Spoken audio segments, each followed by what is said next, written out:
Hello, ladies and gentlemen. Welcome to another Willie Simmons segment here at the Open Mic Broadcast Network. The Panthers having no problem at home taking care of the Jackson State Tigers by a convincing win, and we have none other than Coach Shotgun Willie Simmons to give us a summary on everything. First of all, congratulations, Coach, and welcome to this week's episode. I appreciate it, Mike. Glad to be on. All right. Well, 38-9. Give us a recap, man, on how things look from the sidelines from your perspective. Well, I thought the guys did a great job of responding after a big win, shutout win versus Alabama State. And a week before, of course, big game versus Grambling in the State Fair Classic. I was worried that the guys might be trying to look ahead because that's all they kept hearing about all year was, trying to get over that Grambling hump. But I thought they did a great job all week of focusing in on what they needed to do.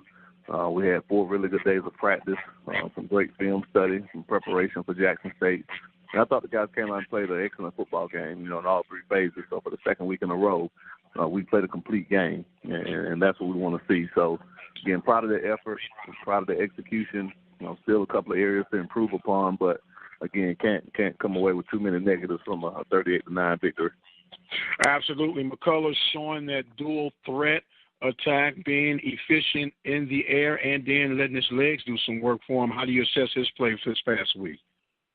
Well, the good thing is his decision-making is really good. He's not making many poor decisions with the football. We just need to clean up a couple of fundamental things as far as his throwing mechanics. He's missing some throws, overstriding a little bit, getting his lead shoulder pointed too high up in the air. We're missing some throws that we think we should be able to hit. But he's continuing to progress. Again, he's seeing the game. It's slowing down for him.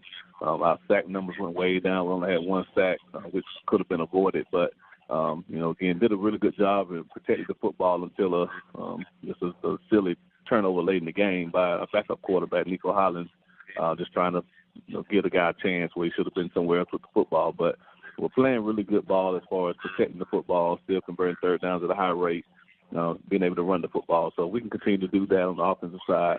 I think we'll continue to have success.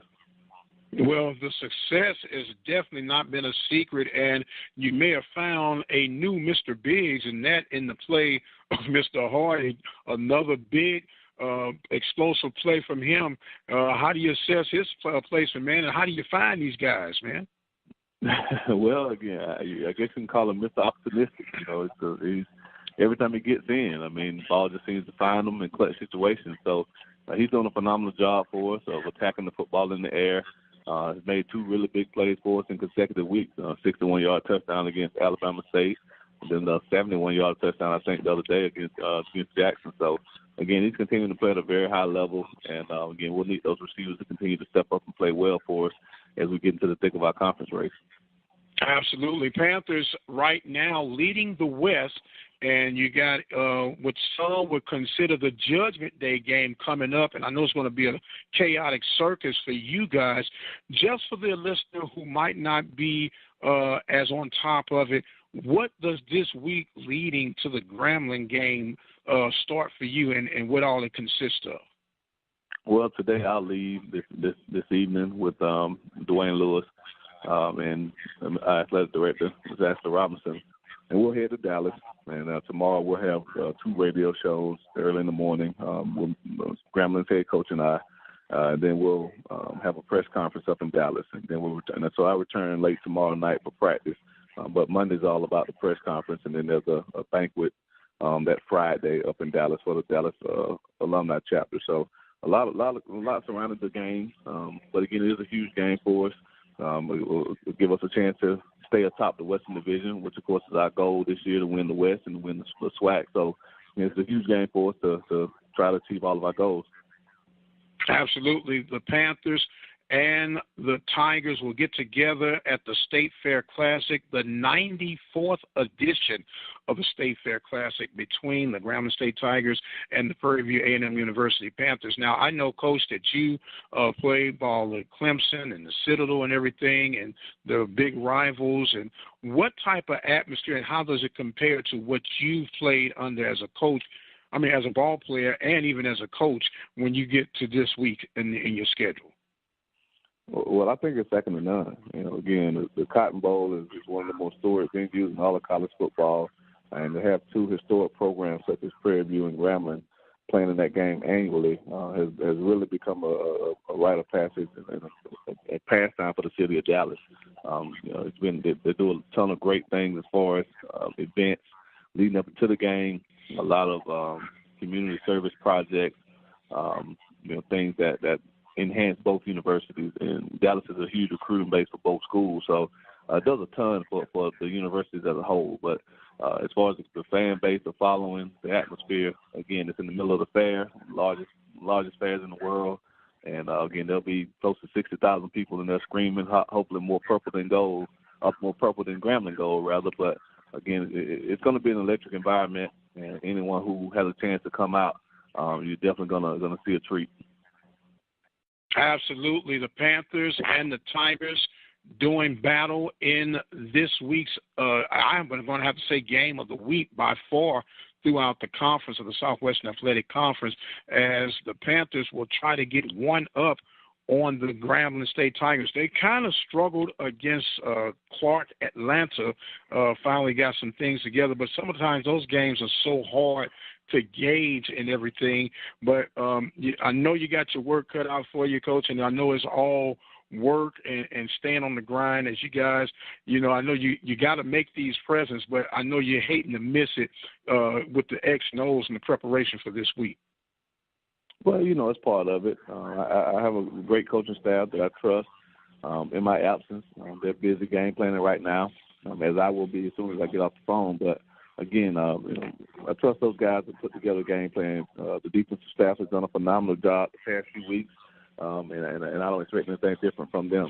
The players, they're used to this by now. We do it every year, so it's nothing that, again, that they don't see. And Grambling's coach is doing the same thing. So it's not like we're at a disadvantage because their coach is away from this team all day Monday too. So, again, for us, it's a great opportunity. Again, I understand that this, for everyone in Pantherland, this has been our Achilles heel, and we understand that. But this is a new year. This is a new Panther football team that I'm coaching.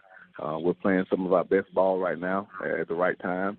And hopefully we can have another great week of practice and put it together to take on a Grambling team that's the reigning SWAC champs. Absolutely. Talking with Coach Shotgun Willie Simmons. Coach, who gets your game ball this week? Well, again, I think last week I gave it to Coach Prairie for pitching a shutout, and we were supposed to hold in Jackson State the 3 points. The backups gave up a late touchdown there. But, again, Jalen Williams, I tell you what, is playing football at an extremely high level. I mean, he's all over the field, a lot of tackles for loss, another sack. And, again, he's a guy that's really bringing a lot of energy to our defense. So, again, when you hold a team like Jackson State to a little bit over 200 yards and, again, not for a long run late in the game against the twos, probably 20-some yards rushing, you want to give it to the entire defense. But if I had to pick one guy, I'd definitely have to say Jalen Williams is playing some of the best football in the conference right now. All right, Jalen Williams gets the game ball. And, Coach, we're going to give you the final words. Well, again, and just thinking about that, what you just said, if given to a player, we would, but honestly, we want to give the game ball to Mr. Fred Washington. Of course, Mr. Washington works here on campus over our auxiliary services, and he lost his son this past week. The funeral was actually yesterday, so his son was 16. We lost him last week, so definitely want to send a big shout out to him, let him know that we're praying with him. Again, he's part of the family, and we're all praying with him and hoping for God to comfort them during this tough time. So our game ball, I wanted to give it to him in person. Didn't get a chance to see him yesterday, but whenever he comes back to work, we're definitely going to give him the game ball for the win yesterday. Absolutely, Coach. Oh, not Coach, but Fred Washington at one time was the interim athletic director prior to Ashley Robinson being on board, being able to lead this athletic department. A lot of success under his leadership, and I know that's going to be heartfelt for him to be able to be a part of that. And as always, Coach, done with some class, style, and some dignity from your end. We're going to continue to send our prayers and wishful thoughts to the Washington family and to all of PV Nation as the Panthers will get ready to do battle with the Grambling State Tigers on this upcoming week. As always, we thank you all for your support, your listening, participation, and everything that's involved with the purple and gold. I am the radio guy, Dr. Mike Prince, and as always, you guys be blessed, and we'll see you on the other side.